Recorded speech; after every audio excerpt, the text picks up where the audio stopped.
Hi friends, டே 16 இன்றைக்கி நமக்கு மொத்தம் 7 ஆர்டர் வந்திருக்கு. அதில் ஆர்டர் 1 பார்த்துடலாம். இவங்க பார்த்திங்கன்னா திருநெல்வேலியிலேருந்து அவங்க கசின் சிஸ்டர் அனிகா பானுங்கிற பாப்பாக்காண்டி 1 ஸ்கூப் ஆர்டர் ப்ளேஸ் பண்ணியிருக்காங்க. வாங்க உங்களுக்கு என்ன வந்திருக்குன்னு பார்த்துடலாம்.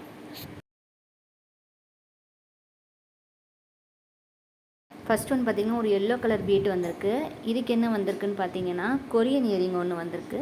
ஸோ அவங்களுக்கு ஒரு கொரியன் இயரிங் ஒன்று எடுத்தாச்சு. இன்ஃபினிட்டி கொரியன் இயரிங் ஒன்று எடுத்திருக்கு. தென் ஒரு க்ரீன் கலர் பீட் வந்திருக்கு. இதுக்கு என்ன வந்திருக்குன்னா பிரின்சஸ் கிளிப்பு. ஸோ ஒரு பிரின்சஸ் கிளிப்பு ஒன்று எடுத்துடலாம். கிளிப் ஒன்று எடுத்தாச்சு. நெக்ஸ்ட் ஒன் பார்த்திங்கன்னா க்ரீன் கலர் பட்டர்ஃப்ளை பீட் வந்திருக்கு. அதுக்கு என்ன வந்திருக்குன்னு பார்த்திங்கன்னா ஒரு பிக் கிளன்ச்சர் வந்திருக்கு. ஸோ அதில் ஒன்று எடுத்துடலாம். நெக்ஸ்ட் ஒன் பார்த்திங்கன்னா ஒரு ஆரஞ்சு கலர் பீட் வந்திருக்கு. இதுக்கு பேங்கிள் ஒன்று எடுத்துக்கலாம். ஒரு பர்பிள் கலர் பேங்கிள் ஒன்று எடுத்தாச்சு. நெக்ஸ்ட் ஒன் பார்த்திங்கன்னா ஒரு டார்க் பிங்க் பீட் விழுந்திருக்கு. இதுக்கு என்ன வந்திருக்குன்னு பார்த்தீங்கன்னா சிப்பி கிளிப் வந்திருக்கு. ஸோ அதில் ஒன்று எடுத்துடலாம். நெக்ஸ்ட் ஒன் பார்த்திங்கன்னா ஒரு பேபி பிங்க் பீட் விழுந்திருக்கு. அதுக்கு என்ன வந்திருக்குன்னா மினி ஃப்ளோரோ கிளிப் ஒன்று எடுத்துக்கலாம்.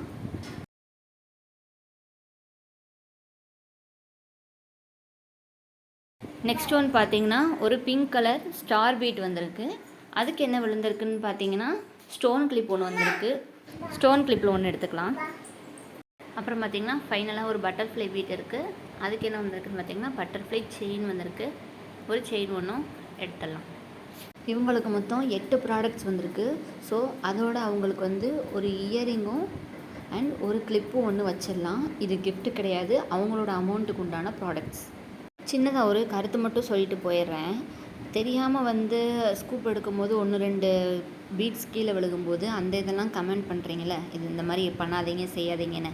நான் இப்போ ஸ்கூப்புக்கு போக அவங்களோட அமௌண்ட் என் கையில் இருந்தும் அதுக்கு நான் எக்ஸ்ட்ரா ப்ராடக்ட் வச்சுருக்கேன். அதை ஏன் யாருமே பாராட்ட மாட்டேறீங்க? உங்களுக்கு நெகட்டிவ் கமெண்ட் போட வேணான்னு சொல்லலை, ஆனால் அந்த நெகட்டிவ் கமெண்ட்ஸ் போடுறவங்களுக்கு ஏன் அந்த பாசிட்டிவான மைண்டு வரமாட்டேங்குதுன்னு தான் கேட்குறேன். அதை மட்டும் கொஞ்சம் சொல்லிட்டு போங்க.